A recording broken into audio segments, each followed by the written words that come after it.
with Kelly Young, who is the founder of the website RA Warrior, and she's been a real advocate for those who live with rheumatoid arthritis, as well as many other autoimmune diseases and other things, and calling attention to what the reality is of living with an invisible chronic illness oftentimes.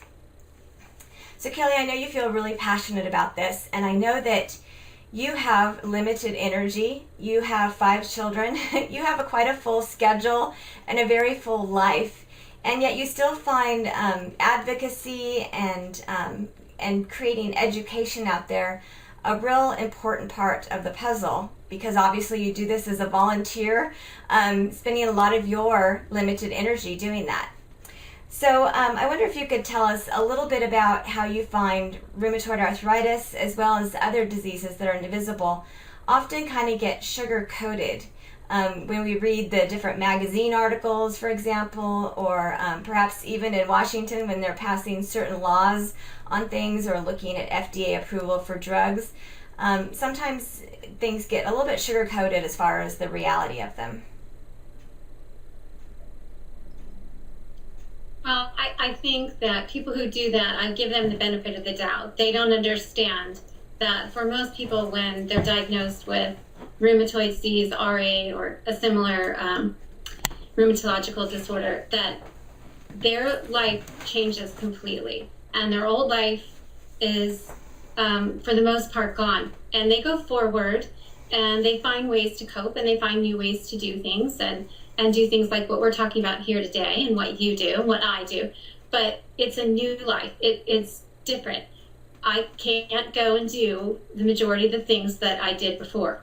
And I think that is completely missed. So they will talk about side effects of a drug, for example, as you mentioned, the FDA hearing last May that we attended with the Rheumatoid Patient Foundation to represent patients. They will talk about the side effects for the drug, and it's very important to look at adverse events and side effects for a drug, but they don't weigh that against what the patients are dealing with and the actual effects of the disease and the actual dangers of the disease, and the people who are disabled or people who have severe effects and their lives are shortened, and the mortality of the disease. So these serious aspects of the disease are left out of the discussion oftentimes. Even in serious situations like with an FDA hearing. Now that can be really discouraging to those of us who live with it. When we see the commercials, we might pick up a magazine, even in the doctor's office waiting room, and it says, this disease can cause fatigue, and maybe you're nauseous now and then. And you're sitting there with 700 symptoms on a list that you're trying to prioritize to talk to the doctor about. And it just seems really invalidating and kind of a fake reality. So how does that affect a patient? When we, for example, when we go in and talk to the doctor about the reality of our disease, are doctors sometimes even persuaded to believe that we're creating more symptoms than there really are, or it's not all that bad? Well, Lisa, I feel really understood and validated by your question. It's so good to talk to somebody who understands. But I think for the most part, people who are making the ads, I give them the benefit of the doubt. They don't understand. And when I say that those ads affect the way the public perceives the disease, you have to remember that the public is everybody. I mean, the public is our neighbors and our employers. The public are our medical care providers. And, the public are the people at our church or our spouses. They all see and hear that it's not very serious or that it's easily treated. And they're a little bit confused. So the public includes people who are government officials and people who work at the insurance company. So we have a very wide public to address when we try to bring specifics about the disease. And if they've been given the impression, that it's easily treated, or that it's just a type of arthritis and it only affects the joints, and they don't really understand that it's a systemic illness, or that not everyone responds to treatment and only a minority respond really well to treatment, then these are issues that we need to address to help them understand. And it's very difficult for maybe one person to just say, well, that's not me, I'm not like the girl on the ad, when they say, well, that's what I saw, and they're assuming that that's what everyone how everyone responds. I think that's one of the biggest challenges with invisible illnesses. And, one of the benefits of having television advertising is more people have heard of different diseases than they used to. For example, when I was diagnosed with rheumatoid arthritis 19 years ago, most people really had not heard of that. Now, most people do. They read Good Housekeeping, they watch television, they've seen all the advertisements for the different medications. But there's this assumption that if you take the medication, your disease pretty much goes away. When in reality, like for me, it means that I'm blessed that I've been able to put off being in a wheelchair a little longer. It doesn't mean I'm out swimming or playing tennis or golfing or, any of these things. It means that now I can get up and most days I can hold a cup of coffee. And so that perception of advertising and awareness, how does that impact someone who has an invisible illness when maybe people are more aware of the disease, but they're not aware of the reality? With magazines and the media specifically, I think they have a strong inclination to be positive. And so stories are intentionally written in newspaper articles or magazines especially with a real spin toward the positive. And my challenge has been to address them and say, these women, in the case of Women's Day or a women's magazine, or these people who live with this disease are optimistic and hopeful people. They get up every day and fight very hard and don't complain and work hard to accept changes and find new ways to do things, and they're very brave. They face new medications and they go into clinical trials and they do whatever they can to try to keep going with their life. So I don't think telling their stories is negative. I think we can tell their stories even when they're battles and they're not battles that are over, and that those are positive stories. And so that's been, something that I've said over and over again to people in the media.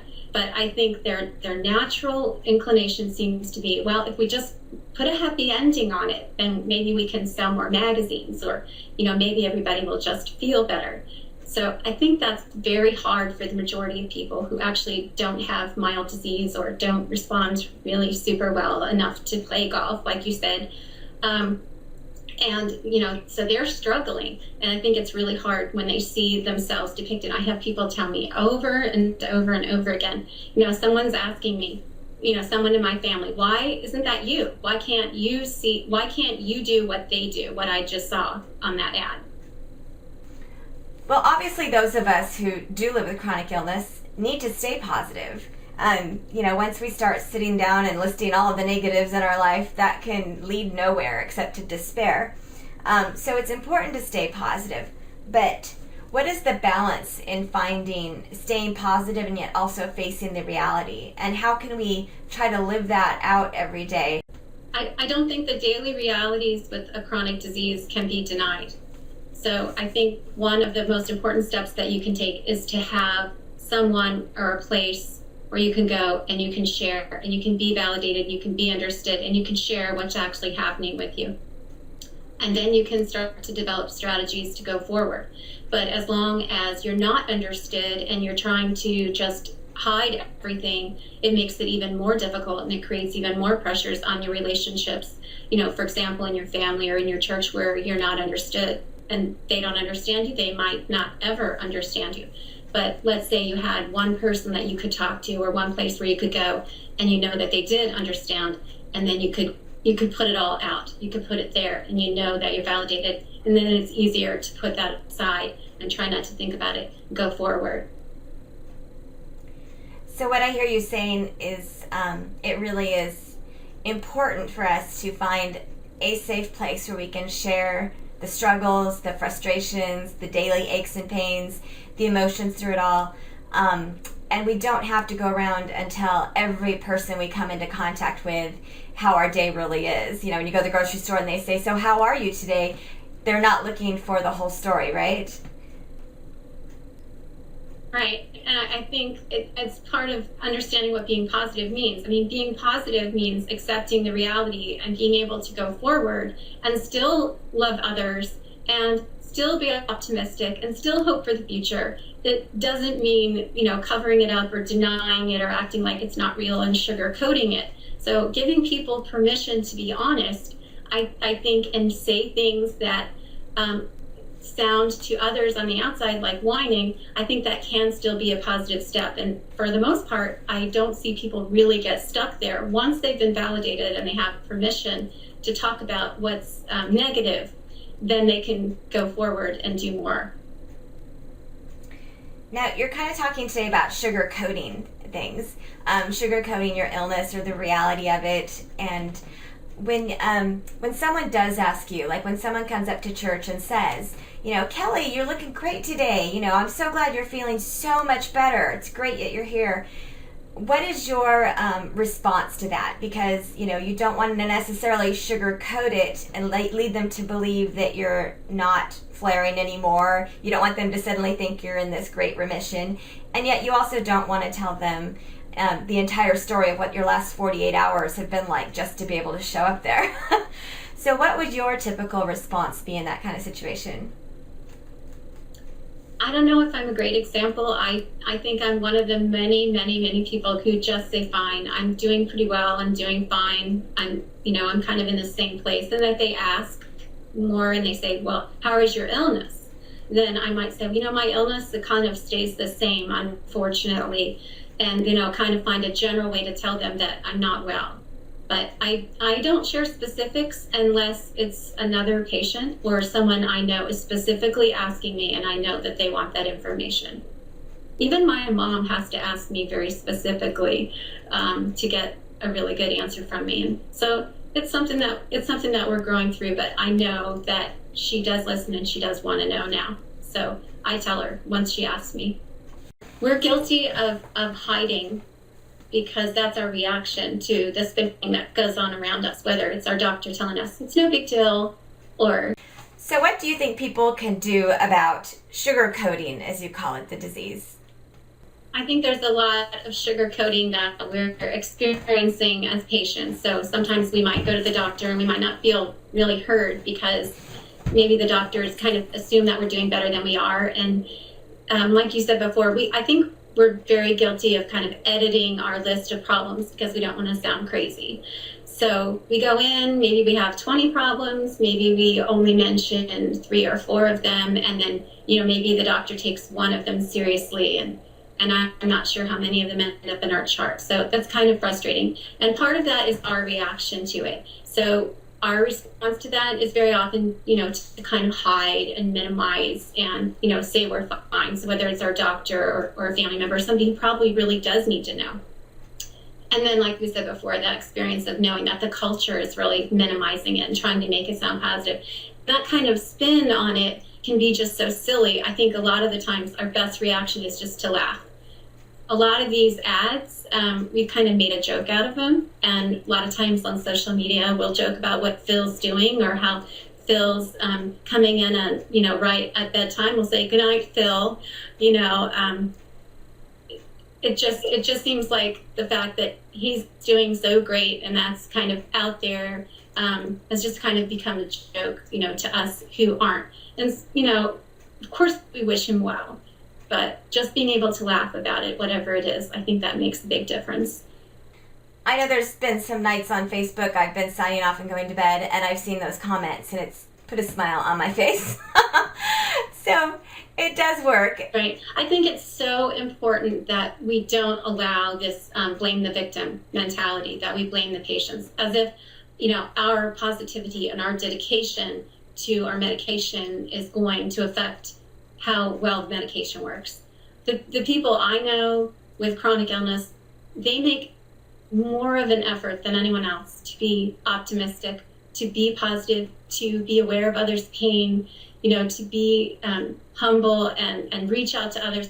I really don't think that they need to be blamed in any way for what they're experiencing or whether or not they respond to treatments. So I'm really careful about that.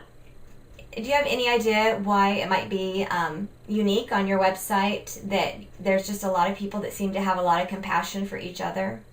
Well, I think that we've set a tone intentionally to be very positive. It's kind of a judge-free zone. So if a patient comes in and says, I'm very sorry for complaining, but this is my problem and I need help, and this is, lays it out there.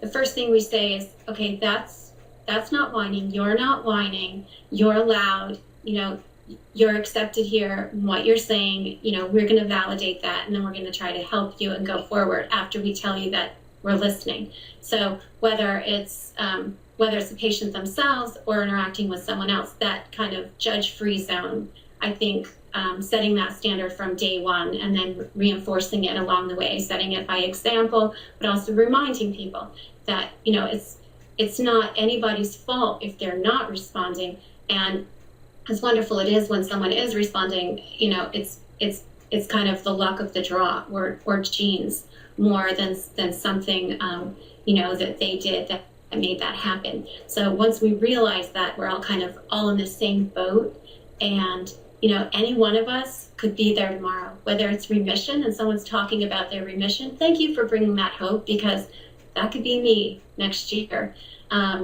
or somebody who's doing really well. We know that they could stop responding because that's the way it is with these medications. So we're happy for them today that they have that, knowing that they might not even always have that, even if they don't realize it. Kelly, tell us a little bit about your website. If you could tell us where to find you and what some of the different topics are that you blog on, that those who are watching might be interested in finding out about. My website is rawarrior.com, and we have 3 main goals. So we talk a lot about these kinds of topics, making the world more aware, including the medical community and the scientific community, of what the patient experience is. So we talk about the patient experience and reflect back what we've learned in the community, maybe in polls that we take, and sometimes they even contrast what's printed in medical literature. Another thing that we talk about a lot for the purpose of education is news. So we talk about what's new and what's coming in treatments, or what are we learning more about this disease. So we talk about research. And then we also try to bring encouragement and support. So that's our third thing, is to make sure that people who are diagnosed with this disease can find a place where they're understood and they can tell their story and it can be accepted. And, they don't have to hold anything back. They can ask any questions they want, and somebody will be there to say, I'm sorry that happened to you. Let me see if I can help you find some information that will help. Well, great. I want to thank you personally for your website, because as one with RA, it's kind of my go-to place. It's the best balanced place I found online that has both the scientific stuff behind the disease as well as all the personal and the emotional stuff. And so it's a wonderful balance when I want to learn more or figure out what the symptom is, if it's weird or common. I can go there and know that I'll find legitimate resources for it from a professional place, and yet also have the voice of the patient behind it.